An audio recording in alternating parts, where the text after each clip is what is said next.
Hey, I'm back. This time we are doing a portrait of Breonna Taylor. She was a victim of police brutality. I forget the exact year, but I thought it would be nice to make a painting of her to remember her. So I'm gonna do purple. Purple is kind of a color of royalty, and so I'm gonna use that for her.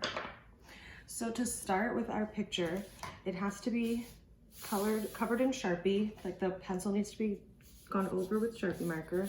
You want to go ahead with pencil and erase any pencil lines that you can still see, or if you smudged it with your hand or something. And then the first thing that we're gonna do is a wash. So you can use kind of a bigger brush. At my house, we've got lots of different things, not the same as we have at home, at school. But I will give you a large enough brush to do this with. And for this project, I have another one here I did of James Baldwin. It's just one color. So I have different paint sets as well, but you're just gonna pick one color to do this with. And we're thinking of something called value. And value is the lightness or darkness of a color.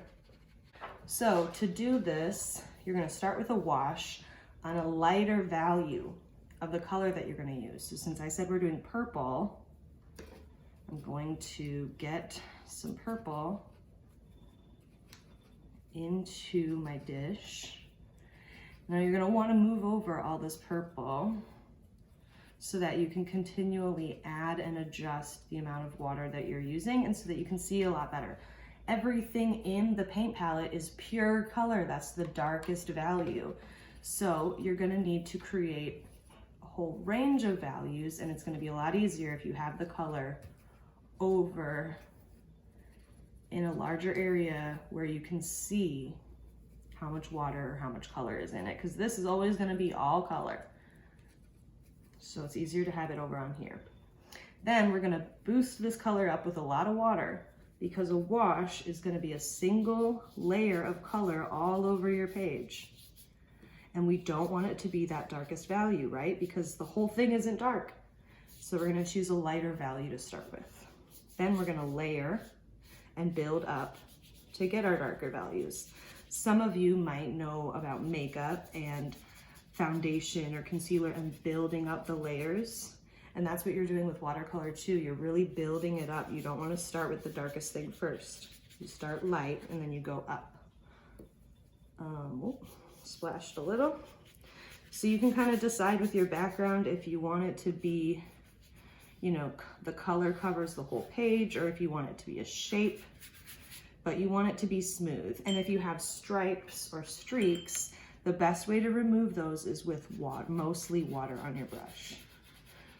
So I don't know if you can tell in the video, but adding just water helps to soften out any streaks. Like, it doesn't have to be the smooth, absolutely perfect surface. It's a painting. It should look like someone painted it. Okay, so now that you have the first wash of color, you're gonna go back with medium and small size brushes to add and build up the darker layers. So when I look at her picture, she's got, you know, her shirt is kind of like a gray. It's in the middle between white and black. So it's gonna be like a middle range of purple. Her hair is the darkest thing. So I'm gonna go in with the pure color, and I'm gonna start to add dark color to her hair. So anything that you can see that's dark is gonna start to get darker color added to it. And anything that's light, you're not gonna add any paint to. You're gonna leave it alone at this like lighter middle value. Now, if you make a mistake and you get some paint on an area you don't want it, water is actually your friend. Water is gonna help be like an eraser. It can help you pick up something that is there that you don't want to be there. But it has to be just water, just water.